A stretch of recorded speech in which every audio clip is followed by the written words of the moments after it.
Hello दोस्तों, एक नए चैप्टर में आपका स्वागत है। हमने लगभग सब चैप्टर निपटा दिए। सिर्फ 2 चैप्टर हमारे रहते हैं, जिसमें से एक चैप्टर तो देखो मैं कंप्लीट करने वाला हूँ। ठीक है, ये हमारा है chapter number I think second last है, और उसके बाद हमारे पास लास्ट चैप्टर बचेगा खाली। ठीक है ना। तो मैं आपसे यही उम्मीद कर रहा हूँ कि आपने पहले के सारे चैप्टर कर लिए होंगे। ठीक है, और अच्छे से आपको समझ में आ गए होंगे।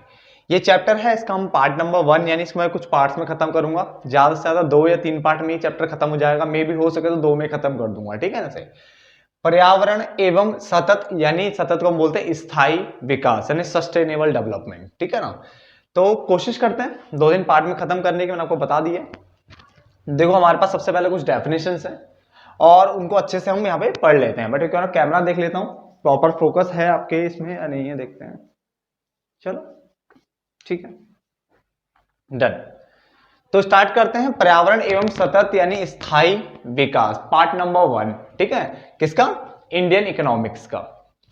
पहला डेफिनेशन आपका पर्यावरण है, यानी बिल्कुल बेसिक चैप्टर है। ये आपको पता है, इसके बारे में सब कुछ आपको पता है। बस हमें क्या करना है, इसको एक लेवल पे लेके आना है, एक तरह से इसको समराइज करना, तरीके से समझाना भी है आपको कि है क्या। आपने जो आप बचपन से लेके अब तक जो पढ़ा है ना, ज्योग्राफी में पढ़ा होगा, आपने जगह जगह पढ़ा होगा, तो उसको हम क्या करने वाले हैं, एक जगह लाने वाले हैं। ठीक है, खासकर ज्योग्राफी में ये चीजें पढ़ी जाती हैं। तो पर्यावरण क्या है, इसने बोला पर्यावरण के अंतर्गत जैविक तत्वों, देखो किसकी वर्ड की बात कर रहे हैं हम, जैविक तत्वों जैसे जीव जंतु, पशु पक्षी, पशु तो इसी में आ जाएंगे, पक्षी हो गए। ठीक है ना, पौधे, मत्स्य यानी मछली है। ठीक है ना, के साथ साथ अजैविक तत्वों। अब देखो यहां पे अजैविक में क्या क्या लिया है, वायु, जल, भूमि, खनिज और अन्य प्राकृतिक संसाधनों को शामिल किया जाता है। यानी पर्यावरण में सब कुछ आ रहा है, जैविक भी आ रहा है और अजैविक भी आ रहा है। आप ये सोच रहे होंगे यहाँ पे इतने सारे नाम क्यों लिखे गए। ये इसलिए लिखे हैं, कई बार पेपर में आता है कि जल जो है वो जैविक के अंदर आता है या अजैविक के अंदर आता है। तो यहीं पे हमारा 1 नंबर का क्वेश्चन भी कंप्लीट हो जाता है। क्लियर है। तो पर्यावरण के अंदर सब आता है, जैविक भी आता है और अजैविक भी। क्योंकि अजैविक भी तो आपके यहाँ पे तो पत्थर पड़ा हुआ भाई साहब, तो वो भी तो अजैविक है तो है ना, कहीं पड़ा हुआ है ना, बात खत्म। तो इसने यहाँ पे बोला है पर्यावरण के अंतर्गत जैविक तत्वों जैसे जीव जंतु, पक्षी, पौधे, मत्स्य आदि के साथ साथ अजैविक तत्वों जैसे वायु, जल, भूमि, है ना, पड़ी हुई ऐसी, खनिज, अन्य प्राकृतिक संसाधनों को शामिल किया जाता है, जो हमारे आस पड़ोस को बनाते हैं एवं हमारी जीवन की गुणवत्ता के स्तर एवं अस्तित्व को, स्तर यानी लेवल, और अस्तित्व को प्रभावित करते हैं। तो ये बेसिक से एक डेफिनेशन है पर्यावरण के ऊपर। ठीक है ना। इसमें समझाने लायक तो कुछ खास है नहीं ऐसा, तो आप नोट डाउन कर लीजिए पहले डेफिनेशन। साथ साथ मैंने नीचे लिखवा रखा है, अर्थात इसमें उन सभी परिस्थितियों और उनके प्रभावों के रूप में, इसे उन सभी परिस्थितियों और उनके प्रभावों के रूप में परिभाषित किया जाता है या किया जा सकता है। किसे? पर्यावरण को उन सभी परिस्थितियों और उनके प्रभावों के रूप में परिभाषित किया जा सकता है या किया जाता है जो मानव जीवन को प्रभावित करते हैं, जो मानव जीवन को प्रभावित करते हैं। क्लियर है। तो हमने पहली डेफिनेशन कवर कर ली, मैं एक बार रिपीट कर देता हूं। डन। पर्यावरण के अंतर्गत जैविक और अजैविक दोनों तत्वों को शामिल किया जाता है, जो हमारे आस पड़ोस को बनाते हैं एवं हमारे जीवन की गुणवत्ता के स्तर एवं अस्तित्व को प्रभावित करते हैं। किसके? हमारी जीवन की बोला मैंने, तो वही यहां पे लिखा हुआ है, यानी पर्यावरण के अंतर्गत, अर्थात इसे उन सभी परिस्थितियों और उनके प्रभावों के रूप में परिभाषित किया जा सकता है। किसको? इसको, उन सभी पर्यावरण को उन सभी परिस्थितियों और उनके प्रभावों के रूप में परिभाषित किया जा सकता है जो मानव जीवन को क्या करते हैं? प्रभावित करते हैं। क्लियर हो गया। चल, आर्थिक समृद्धि क्या है? आर्थिक समृद्धि से अभिप्राय प्रति व्यक्ति वास्तविक आय में दीर्घकालीन वृद्धि से है। किसमें? आर्थिक समृद्धि से अभिप्राय प्रति व्यक्ति यानी पर कैपिटा इनकम की बात कर रहा है, एक व्यक्ति की आय, तो प्रति व्यक्ति वास्तविक आय में दीर्घकालीन वृद्धि से है। और यहाँ पे ब्याज ना दीर्घकालीन की बात करो, ऐसा नहीं कि आपने 1 दिन के लिए बढ़ा दी या 1 महीने के बढ़ा दी उसके बाद ऐसी की ऐसी पड़ गए, ना ना ना भाई, लंबे टाइम तक क्या है? वृद्धि। ठीक है ना, जिससे जो कि एक्चुअल वृद्धि मानी जाती है। एकदम थोड़े टाइम के लिए अगर कुछ, जैसे मान के चलो आप रास्ते में गए, आपको 10,000 रुपए मिल गए, आप उछलने लग गए। ठीक है ना, जैसे मैं एक बढ़िया सा एग्जांपल आपको बताता हूं। जैसे मैंने बताया, आप मान लो कहीं जा रहे थे और जाते जाते आपका पाँव कहीं किसी पत्थर पर लगता है और आप गिर जाते हो नीचे। नीचे गिरते ही आपकी गर्दन ऐसे जाती है नीचे, गाड़ी के नीचे देख रहे थे आप, जिसके देखो गिरे आप, आपकी गर्दन ऐसे हुई, आपकी नजर गाड़ी के नीचे गई और वहां देखा आपने वॉलेट पड़ा हुआ है जिसमें 25,000 रुपए पड़े हो। भाई साहब आपने निकाले, गिने 25,000 रुपए उसमें पड़े हुए थे। अब आपने अपने फ्रेंड को क्या बोला उसको निकालने से पहले, भाई तू निकल जरा आगे, मैं अभी आता हूं, क्योंकि भाई पैसे आप शेयर करना चाहते नहीं हो, इतने अच्छे थोड़े ना आप। तो आपने क्या करा, उस अपने फ्रेंड को तो भगा दिया। अब उसमें से देखा 25,000 रुपए मिले, आपने जेब में डाले, बल्ले बल्ले नाच रहे हो, पार्टी कर रहे हो। अगले दिन दोबारा आप वहां से जा रहे थे, आपने क्या करा, दोबारा से गिर गए। अब की बार, पिछली बार तो देखो ऐसे गिरे थे, ठीक है, गिर गए थे पिछली बार गलती से, बट इस बार आप जानबूझ के गिर गए और दोबारा ऐसे करने लगे। और उससे पहले, ऐसे करने से पहले अपने फ्रेंड को बोले तू जा मैं आता हूँ। यार दोबारा पैसे मिल जाएंगे आपको? नहीं मिलेंगे, क्योंकि ये तो कभी कभार होने वाली आइटम है। तो कभी कभार वाली वृद्धि नहीं चाहिए आपको दीर्घकालीन वृद्धि चाहिए, नहीं हमेशा बढ़ती रहे। ठीक है, ये मैं सिर्फ समझाया आपको कि आप किस तरह से कभी कभार को और हमेशा को पहचान सकते हो। क्लियर है ना? तो हमने यहाँ पे बोला आर्थिक समृद्धि से अभिप्राय किससे है? प्रति व्यक्ति वास्तविक आय में दीर्घकालीन वृद्धि से है। आगे आर्थिक विकास क्या है फिर? आर्थिक विकास से अभिप्राय संसाधनों का न्यायोचित वितरण। क्या करना? न्यायोचित वितरण के साथ साथ क्या करना है? प्रति व्यक्ति वास्तविक आय के साथ प्रति व्यक्ति वास्तविक आय में दीर्घकालीन वृद्धि से। कोई दिक्कत नहीं है। बट जब हम सतत विकास की बात करते हैं तो यहां पे आता है सतत विकास अभिप्राय। यहां ध्यान से देखना, वर्तमान यानी अभी, ठीक है ना, प्रेजेंट टाइम को, और भावी, भावी मतलब होता है भविष्य, भावी नहीं है भावी है, भावी मतलब भविष्य है। तो वर्तमान तथा भावी दोनों पीढ़ियों के लिए, दोनों को, यानी हम क्या कहते हैं, देखो अगर आर्थिक विकास में ये नहीं लिखा हुआ भावी वर्ड, ठीक है, बट यहाँ पे भावी वर्ड जरूर लिखा हुआ है। क्यों? क्योंकि हमें संसाधनों का इस तरह उपयोग करना है ताकि वो फ्यूचर की जो जनरेशन है, जो नेक्स्ट जनरेशन है, उनके लिए क्या है, वो बच जाएं, उनके लिए वो, ठीक है, मतलब हो सके, मतलब एक तरह से बचाए जा सके, ताकि वो भी उनका यूज कर सके। तो हमें संसाधनों को ऐसे यूज करना है कि हम भी यूज करें और वो भी यूज करें, उनके लिए बच जाए। ठीक है, ऐसे नहीं कि आज हमारा दिन है तो भाई उड़ा दो, जितना मर्जी उड़ा दो, छोड़ो ना फ्यूचर वालों को, देखी जाएगी, ऐसे नहीं। तो यहाँ पे सतत, सतत मतलब होता है सस्टेनेबल, जो चलता रहे, कायम रहे, कायम। ठीक है, तो उसने मतलब सतत विकास कौन सा या स्थायी विकास कौन सा विकास होता है? ये वो विकास होता है जो वर्तमान तथा भावी दोनों पीढ़ियों के लिए न्यायोचित वितरण के साथ साथ प्रति व्यक्ति वास्तविक आय में वृद्धि की बात करता है। तो वही प्रति व्यक्ति वास्तविक आय में दीर्घकालीन वृद्धि लिख लो या वृद्धि से लिख लो, एक ही बात है। ठीक है, हम जब भी वृद्धि बोलेंगे तो दीर्घकालीन ही होती है वो। क्लियर है? तो उसकी बात कर रहा है, तो इसमें दोनों आएंगे। क्लियर है? चलो इस डेफिनेशन को मैं थोड़ा और लिखवाता हूं आपको, ठीक है, थोड़ा सा 2 मिनट रुको, आप यहां तक लिखो जब तक।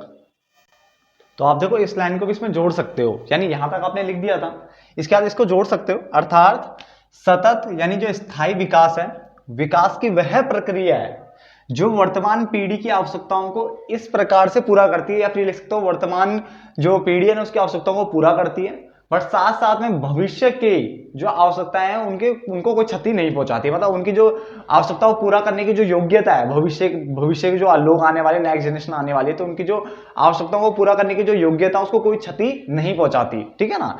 तो अर्थात सतत यानी स्थायी विकास, विकास की वह प्रक्रिया है जो वर्तमान पीढ़ी की आवश्यकताओं को इस प्रकार से पूरा करती है ताकि भावी पीढ़ी की आवश्यकताएं पूरी करने की योग्यता, जो भावी यानी भविष्य की पीढ़ी है की आवश्यकताएं पूरी करने की जो योग्यता है, उसको कोई हानि ना पहुंचे, यानी इसको कोई हानि ना पहुंचे, वो भी अपनी आवश्यकताएं संतुष्ट कर सके, अपनी आवश्यकताओं को पूरा कर सके। ठीक है ना? तो अर्थात सतत यानी स्थायी विकास, विकास की वह प्रक्रिया है जो वर्तमान पीढ़ी की आवश्यकताओं को इस प्रकार से पूरा करती है ताकि भावी पीढ़ी की जो आवश्यकताएं, ठीक है ना, भावी पीढ़ी की आवश्यकताएं पूरी करने की जो योग्यता है, क्या भावी पीढ़ी की जो आवश्यकताएं पूरी करने की जो योग्यता है, एबिलिटी है, किस चीज की एबिलिटी? अपनी आवश्यकताएं पूरी करने की जो एबिलिटी है, उसको कोई हानि ना पहुंचे। क्लियर हो गया? तो यहां तक नोट डाउन कर लो। ठीक है, बेसिक सी डेफिनेशंस कुछ खत्म कर रहे हैं क्योंकि हम, तो अब आगे बढ़ जाते हैं। ठीक है, हमने काफी हद तक तो कुछ डेफिनेशन हमने पढ़ ली है, 3-4 डेफिनेशन जो हमने पढ़ी है। अभी बात कर लेते हैं पर्यावरण की धारण क्षमता क्या होती है। ठीक है, एक पर्यावरण की धारण क्षमता और दूसरी है पर्यावरण की अवशोषी क्षमता। इन दोनों के बारे में बात कर लेते हैं। देखो हमारे पास क्या है, पर्यावरण की धारण क्षमता क्या होती है? पर्यावरण की धारण क्षमता से अभिप्राय संसाधनों के शोषण की दर, संसाधनों के शोषण की दर तथा संसाधनों के पुनर्जनन की दर। देखो संसाधनों शोषण मतलब क्या होता है, आप जो संसाधनों का यूज कर रहे हो लगातार उसको एक्सप्लॉइट कर रहे हो, ठीक है, जिससे उनकी क्षति हो रही है, कम हो रहे हैं। और संसाधनों के पुनर्जनन मतलब उसको दोबारा से मतलब पाने की जो दर बोल रहे हो, रेट है ना, रेट मतलब दर, तो के बीच में संतुलन की स्थिति है। तो बहुत सिंपल सी डेफिनेशन है, पर्यावरण की धारण क्षमता से अभिप्राय संसाधनों के शोषण की दर, जो हम शोषण कर रहे हैं वो, तथा संसाधनों के पुनर्जनन की दर के बीच में संतुलन, यानी पुनः उन्हें वापस पाने की जो दर है उनके बीच में संतुलन की स्थिति से है। इस प्रकार संसाधनों की जो अक्षय निधि बनी रहती है, अक्षय निधि का मतलब होता है बंदोबस्ती, क्योंकि पर्यावरण की धारण क्षमता संसाधनों को एक्सप्लॉइट करने की यानी शोषण करने की तब तक ही मंजूरी देती है जब तक, ठीक है ना, उसको ये ना लगे कि क्या नाम है संसाधन अब कम होने वाले हैं या संसाधनों का बंदोबस्त नहीं हो पाएगा, ठीक है, जब तक उसको लग रहा नहीं कि अंधाधुंध संसाधन पड़े हैं तो बोलेगा कोई नहीं यूज कर लो कोई दिक्कत नहीं। बट जैसे उसको लगेगा, ठीक है, कि यहाँ पे संसाधन अब कम होने वाले हैं, इसको क्या है थोड़ी इसको बंदोबस्त करना थोड़ा कम हो रहा है, तो उस केस में क्या है फिर वो वहां पे रोकथाम लगा देगी कि आप ज्यादा यूज नहीं कर सकते। तो पर्यावरण की धारण क्षमता इसे बोलते हैं। तो पर्यावरण की धारण क्षमता हुई क्या, संसाधनों के शोषण की दर तथा संसाधनों के पुनर्जनन की दर के बीच में संतुलन की स्थिति से है, और इससे संसाधनों की अक्षय निधि बनी रहती है, बंदोबस्ती बनी रहती है। चलो, पर्यावरण की अवशोषी क्षमता क्या है, देखो अवशोषी मतलब जो अपशिष्ट है उसको सोखने की क्षमता, क्योंकि देखो इंसान कचरे पे कचरा कर रहा है हर जगह, और पर्यावरण क्या उसको क्या है अपने अंदर समा लेता है। बट कुछ ऐसा भी तो होता है जिससे पर्यावरण अपने अंदर समाता नहीं है, तो उससे क्या होता है प्रदूषण हो जाता है। जैसे पॉलीथीन ये होते हैं ना, पॉलीबैग, तो ये प्रदूषण का कारण बनते हैं। तो अभी हम प्रदूषण वाला थोड़ा बहुत पढ़ेंगे, ज्यादा डीप नहीं जाएंगे उसमें, थोड़ा बहुत पढ़ेंगे वो भी, बट बात की बात है। तो पर्यावरण की अवशोषी क्षमता से अभिप्राय अर्थव्यवस्था में उत्पादन तथा उपभोग क्रियाओं, उत्पादन यानी प्रोडक्शन, उपभोग मतलब कंजम्पशन करना, तो उसके उत्पादन तथा उपभोग क्रियाओं के कारण उत्पन्न होने वाले अपक्षय या अपशिष्ट को सोखने की क्षमता से है या सोखने की योग्यता से है। तो बड़ा बेसिक सा डेफिनेशन एक और कवर हो गया आपका। तो अगर कोई बोलेगा धारण क्षमता क्या है, तो आप बोले संसाधनों के शोषण की दर और संसाधनों के पुनर्जनन की दर के बीच में संतुलन की स्थिति को क्या कहते हैं, धारण क्षमता पर्यावरण की, ठीक है ना। बट अवशोषी क्या है कि जब हम जो अर्थव्यवस्था में उत्पादन करते हैं, उपभोग करते हैं, तो उस कारण ना बहुत सारा ना हम ना गंदगी मचा देते हैं। तो पर्यावरण की जो उस गंदगी को सोखने की, उस अपशिष्ट को सोखने की जो योग्यता होती है उसको कहते हैं पर्यावरण की अवशोषी क्षमता। क्लियर हो गया। चलो, पर्यावरण का महत्व क्या है, पर्यावरण उत्पादन के लिए संसाधन प्रदान करता है, ठीक है। आपको संसाधन कहां से मिलते हैं, पर्यावरण से मिलते हैं, बिल्कुल बेसिक से पॉइंट से, बिल्कुल ये इनमें मैंने चेंज किया ही नहीं है। तो पर्यावरण उत्पादन क्या करता है, उत्पादन के लिए आपको संसाधन प्रदान करता है। नंबर 2, ये जीवन की गुणवत्ता को बढ़ाता है, ठीक है ना। आगे, पर्यावरण अपशिष्टों यानी जो मैंने बताया था जो आपका अपक्षय या फिर अपशिष्ट है को आत्मसात करता है। क्या करता है, आत्मसात करता है। आत्मसात मतलब होता है अपने आप में सोखना या अपने आप में संभाल लेता है, जो भी अपशिष्ट होता है, ठीक है, उसको अपने आप में संभाल लेता है। 3 पॉइंट हो गए। पहला, पर्यावरण उत्पादन के लिए क्या है, संसाधन आपको प्रोवाइड करता है। नंबर 2, ये जीवन की गुणवत्ता को बढ़ाता है। नंबर 3, ये जो जितने भी जो गंदगी आप मचाते हो ना बेटा, इसको अपने अंदर क्या कर देता है, संभाल लेता है। क्लियर। पर्यावरण जीवन धारण में क्या होता है, जीवन धारण में सहायक होता है। अर्थात पर्यावरण पृथ्वी पर जीवन का प्रमुख क्या है, अस्तित्व है एक तरीके से, या जीवन का प्रमुख क्या है, कारण है, क्योंकि पर्यावरण है तभी जीवन है, और इंसान पर्यावरण को क्या कर रहा है, नुकसान पहुंचा रहा है। सोच लो, ठीक है ना। और हम बताएं, हमें ना एक चीज ना याद रखनी चाहिए, धरती पे ना जितना हक हम इंसानों का है ना, उतना ही बाकी दूसरे जीव जंतुओं, पशु पक्षी, जितनी भी चीजें हैं इनका भी है। पर पंगा यह है कि इंसान धरती पर ना अपने आप को धरती का राजा समझ बैठा है, और वो इन सब का ना वाट पे वाट लगा रहा है। किसका, जीव जंतुओं का, पशु पक्षी, जितना मर्जी मार रहा है, जो मर्जी कर रहा है, वो बेचारे तरस रहे हैं। जबकि कहीं ये नहीं लिखा था कि सिर्फ धरती पे इंसानों का ही राज होगा। बेटा धरती पे तो सबका था ना, सबका हक था, चाहे फिर वो जानवर हो, पशु हो, पक्षी हो, ठीक है ना। बट इंसानों की गलती के कारण बेचारे वो पिस रहे हैं। तो अब देखो इंसानों का भी क्या होता है ठीक है ना, क्योंकि प्रकृति बेटा बदला तो पूरा देगी, बदला तो पूरा ही लेगी, ये समझ लो।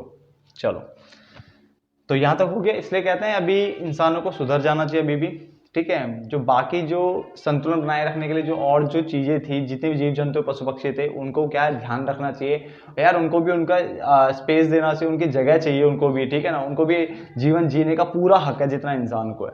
ये तो हर किसी को यार मालूम होना चाहिए इतना तो, ठीक है ना। चलो, तो यहां तक हमारा कंप्लीट हो गया। उसके बाद डैश एक ग्रीन हाउस गैस है, तो मीथेन एक ग्रीन हाउस गैस है, और डैश यौगिक ओजोन परत में कमी का कारण है, कौन, क्लोरीन, ठीक है ना। तो ये 2 पॉइंट आप और याद रखोगे एक एक नंबर के लिए। चलो यहां तक नोट डाउन करो, आगे बढ़ते हैं।